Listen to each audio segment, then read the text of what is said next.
The morning of my wedding, I was sitting in a folding chair in a church basement that smelled like old carpet and someone's leftover coffee, and my soon-to-be mother-in-law was standing in front of me holding a manila envelope. "You need to sign this before you walk up those stairs," she said. I looked at her, then I looked at the envelope, then I looked at my wedding dress, which was hanging on a hook behind her, still in its garment bag. "What is it?" I asked. "A prenuptial agreement. Richard's attorney drew it up this morning." I remember thinking that was strange, not because of the prenup itself. People sign prenups, that's normal. What was strange was the timing.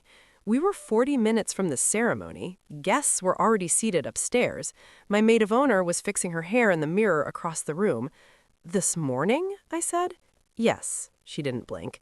"Patricia," I said very carefully, "the ceremony starts in 40 minutes. She held the envelope out further. "Then you have time." I took the envelope, I set it on the table beside me, and I asked one question that I had been sitting on for 3 weeks, waiting for exactly the right moment. "Why does your family's bank have a file with my name on it, under a trust I never signed?" The room went very quiet. "My name is Claire Weston. I was 34 years old when this happened. I work as a medical billing coordinator at a mid-sized hospital in Columbus, Ohio. Not glamorous, not exciting, but steady. I'd been in that role for 6 years by the time any of this started, managing insurance claims, tracking account discrepancies, chasing down numbers that didn't line up. That's my whole job, really, finding the thing that doesn't match and figuring out why. I lived in a 2-bedroom apartment on the east side of the city, 1 bedroom for me, one that I used as a home office, which mostly meant a desk, 2 monitors, and a filing cabinet that my mother had given me when she downsized her house. She'd labeled every drawer herself: important documents, insurance, tax returns. She was that kind of woman, careful, organized.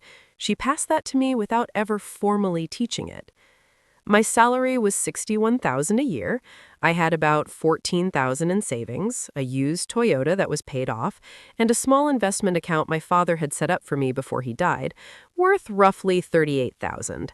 Not wealth, just stability, the kind you build quietly when no one's watching. Richard and I had been together for 2.5 years before we got engaged. He was 41. He worked in commercial real estate. He came from a family with what I would describe as old money dressed up in new behavior, meaning they had significant assets but liked to present themselves as simply comfortable, nothing more. His mother, Patricia, had been widowed young and managed the family finances ever since. His sister, Dana, worked in the family's property management company. Richard was the charming one, the one they sent to meet people. He was good at it. He was very, very good at it. What I loved about him in the beginning was that he seemed unhurried. He didn't rush me. He listened when I talked. He remembered details. He called when he said he would. After a few relationships that had felt frantic and uncertain, he felt like solid ground. The one thing I held privately, quietly, was that I sometimes felt like a guest in his life, like I was welcome but not included. His family gatherings were warm on the surface and careful underneath. Patricia smiled at me at every dinner and asked me nothing personal. Dana made small talk and then excused herself. Richard would squeeze my hand and say, "They just take time to warm up." I believed him. I wanted to believe him. Before I go any further, I want to take a moment and ask, where are you watching this from? I know this might be reaching someone in a living room somewhere or maybe on a phone late at night, and if anything in what I'm saying sounds familiar, if you've ever sat in a room full of people and felt like the only one who didn't know the real rules, just stay with me, because this story goes somewhere, and I think you'll understand why it matters. The engagement happened in November. It was quiet and private, which I liked. He proposed at home, in my apartment actually, which I thought was touching. No audience, just us. I said yes without hesitation. But within 2 weeks, something shifted. Small things at first. Patricia called me, not Richard, me, and asked if we had discussed a timeline. I said we were thinking the following autumn. She said, "Good, we'll want to handle some paperwork before then." I asked what kind of paperwork. She said, "Richard will explain." Richard didn't explain. When I brought it up, he said it was just formalities, family stuff, nothing that affected you. That phrase, nothing that affects you. I've thought about it many times since. 3 weeks after the engagement, I got a piece of mail at my apartment that was not addressed to me. It was addressed to Richard, care of my address, from Hartley Trust and Wealth Management. I almost set it aside, but I noticed something on the lower left corner of the envelope, a reference number, and next to the reference number, my initials, CW. I set the envelope on my desk. I didn't open it, that would have been wrong, but I wrote down the name of the institution and the reference number. I did it automatically, the way you log a discrepancy at work before you know what it means. I looked up Hartley Trust and Wealth Management. They were a private trust administration firm, small, established, specialized, not a regular bank, not the kind of place you opened a checking account, the kind of place that managed large, structured assets across generations. I called them. I gave my name and asked in my most professional voice whether they had any account or file associated with my name. There was a pause. "We can't confirm or deny details over the phone," she said. "That's not a no," I said. Another pause. "I'd suggest you speak to an attorney, Miss Weston." I thanked her. I hung up, and I sat at my desk for a long time staring at the filing cabinet my mother had given me when she downsized her house. Something had been built around me. I just didn't know what it was yet. The next 3 months were quiet on the surface and loud underneath. I kept going to work. I kept having dinners with Richard. I kept smiling at Patricia and making small talk with Dana. But I was watching. I was paying attention to things I had politely ignored before. The first thing I noticed was the money conversations. Richard had always kept his finances separate from mine, which I respected. We split costs when we traveled. We didn't have joint accounts. He'd once mentioned casually that he believed in financial independence in relationships. I agreed, and so we left it there. But now I started noticing the pattern around that separation. When I brought up wedding costs, he'd say, "My family is handling it." When I asked what that meant practically, he'd say, "Don't worry about the details. They do this." When I asked if we should meet with a financial planner together as a couple before the wedding, he said, "Claire, you're overthinking. Everything is fine." That word again. Fine. Around month 2, I found something else. I had been included on an email chain by accident. Dana had CC'd me when she meant to CC Richard and didn't notice. The email was about a property, a rental property, in my name, not Richard's name, my name. I read it twice, then 3 times. The email discussed rental income being directed through the CW holding. It mentioned a tax efficiency structure. It referenced a property address in a suburb of Columbus that I had never heard of. A property in my name that I did not own, that I had not signed for, that was generating income that was apparently being routed somewhere. I forwarded the email to my own personal account. I deleted it from Richard's shared email thread without responding. Then I printed it. I put it in the filing cabinet behind the tab that said Important Documents. 2 days later, Richard mentioned casually over dinner that Dana had sorted out a small paperwork issue. He didn't explain further. I didn't ask. I was building something. I just wasn't ready to show it yet. The third thing happened about 6 weeks before the wedding, and it was the one that most people would have broken down over. I almost did. I ran into a woman named Sheila at a professional development event at the hospital. She was an estate planning paralegal who was there presenting on medical power of attorney documents. After the session, we got coffee in the break room and started talking the way strangers sometimes do when both of them are tired and just want to have a real conversation. She mentioned she worked with a trust administration firm. I asked, carefully, which one? "Hartley," she said. "Small place, but good work. Very structured." I put my coffee cup down. "I think I have a file there," I said, "under my name. I don't know why." Sheila looked at me for a moment. Then she said something I'll never forget. "In my experience, when someone's name is on a trust file they didn't create, there are 2 reasons. Either someone is protecting them," she paused, "or someone is using them." I asked her how you find out which one it was. "You talk to an attorney," she said. "Before you signed anything, before you agree to anything, before the wedding. I asked if she could recommend someone. She pulled out a card and wrote a name on the back. I want to stop here for a moment because I know some of you are wondering, why didn't I just ask Richard directly? Why didn't I confront him? Why keep it quiet? Because I had spent 6 years tracking down billing discrepancies, and the one thing I knew about uncovering the truth in a complicated system was this: you do not tip your hand early. You gather, you document, you understand the full picture before you make a single move, because once you move, you cannot take it back. And because part of me, the part that still loved him, the part that still wanted to be wrong, needed to know for certain before I broke everything open. The attorney's name was Margaret Osei. She worked out of a quiet office on the west side of Columbus. She was in her early 50s, calm and precise, and when I walked in and set my folder of documents on her desk, she looked at it the way someone looks at a puzzle they already know the answer to. I told her everything: the initials on the envelope, the phone call to Hartley, the email from Dana, the conversations with Richard that went nowhere. She looked through the documents carefully. She asked me 3 specific questions. Then she was quiet for almost a full minute. "Claire," she said, "I'm going to explain what I believe is happening, and then I'm going to tell you what your options are."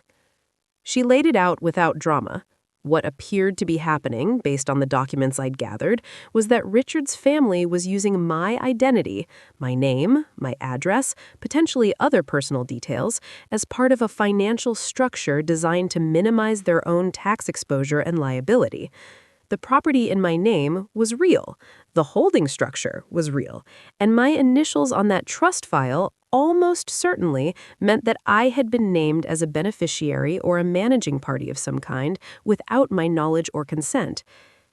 If you sign a prenuptial agreement that you haven't had independently reviewed, you may be waiving rights you don't even know you have, or accepting a liability for structures you've never agreed to.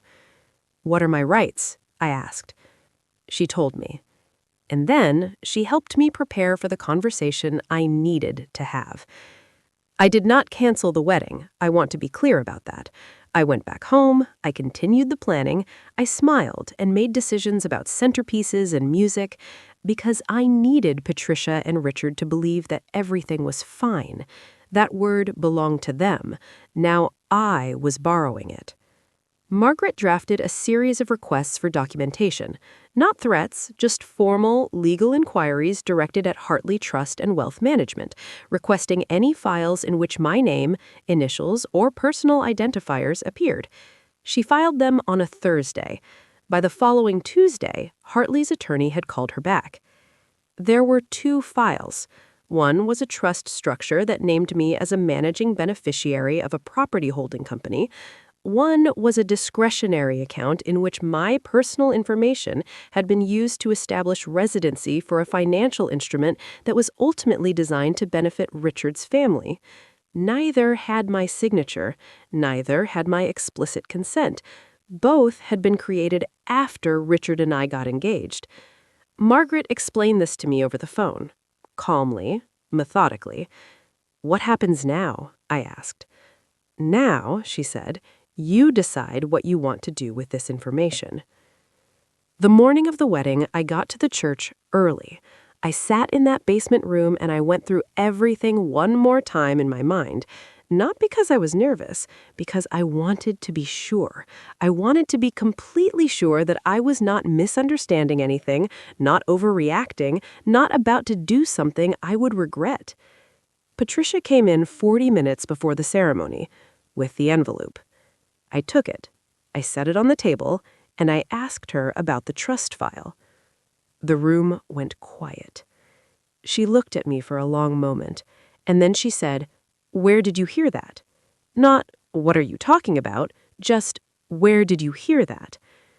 I said, "From Hartley's attorney, who confirmed that my name is on 2 financial structures I never signed, created after Richard and I got engaged." She sat down, which surprised me. Patricia did not usually sit down. "This is complicated," she said. "I know it is," I said. That's why I've had an attorney working on it for the past 6 weeks."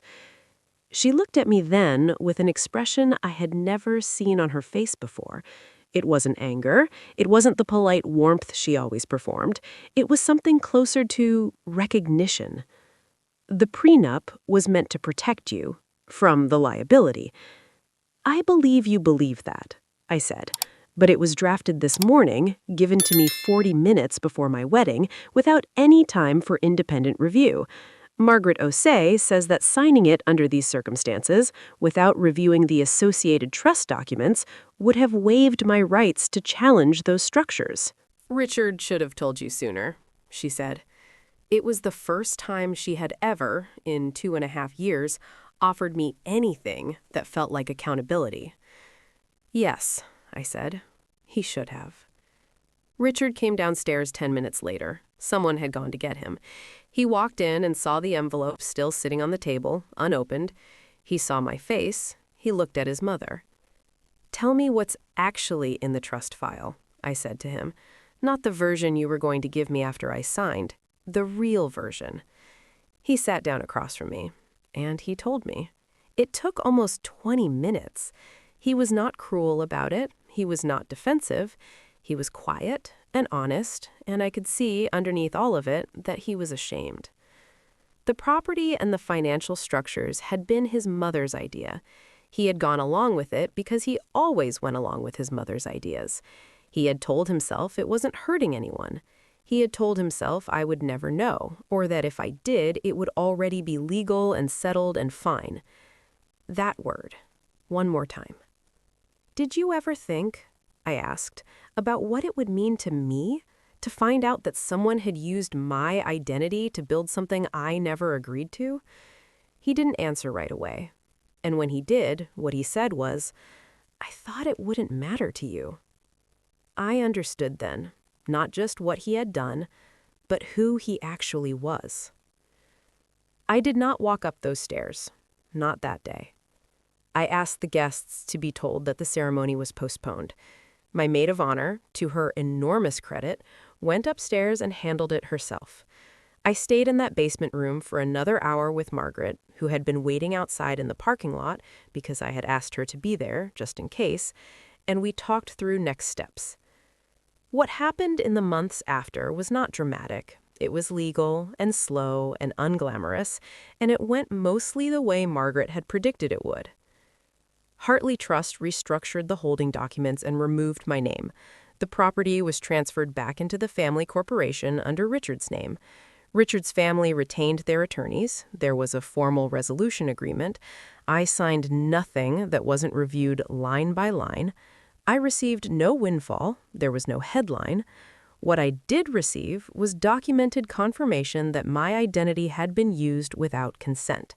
And with that confirmation, I retained legal standing that I surrendered to no one. Richard and I did not end things that day in the basement. We ended them about 6 weeks later, slowly and honestly, in a series of conversations that I think were the most truthful we had ever had. He was not a monster. He was a man who had been raised to let things be handled for him and who had never once asked the harder question. I couldn't build a life with that. I didn't want to. I still live in my apartment on the east side of Columbus. My filing cabinet still has the same labels my mother put on it. I went back to work the week after everything was resolved, and one of my colleagues asked how my time off had been, and I said, honestly, eye-opening. I am 35 now. I have a coffee that's getting cold on my desk and a claim to review before noon, and I am more careful with my own name than I have ever been in my life. If you've stayed with me this long, I want to ask you something real. Comment your country name from where you are watching to help this story reach others who need it. Because I know this story isn't just mine. Someone watching this right now has a document in front of them they haven't read carefully. Someone watching this has been told not to worry about the details. Someone watching this has felt like a guest in their own relationship. Your name is yours. Your information is yours. Your signature means something. Don't let anyone rush you toward it. Don't let anyone make you feel like caution is the same as distrust. And if something feels wrong, a letter with your initials, a conversation that gets changed, an answer that should be simple but never quite is, write it down. Keep the record. Find your Margaret. I would love to hear from you. If you've been through something like this, or if you're in the middle of something and didn't have a name for what it was until just now, share it. You don't have to share everything, just enough to know you're not alone. If this story reached you, please give it a like, not for me, but because it helps one more person find it who might need it. Subscribe if you want more stories like this one, real, grounded, told by women who figured it out the quiet way. And share this with one person in your life who needs to hear that being careful is not the same as being paranoid. It's just being smart. I'll be back with another story soon. Until then, read before you sign, ask before you trust, and keep your own file.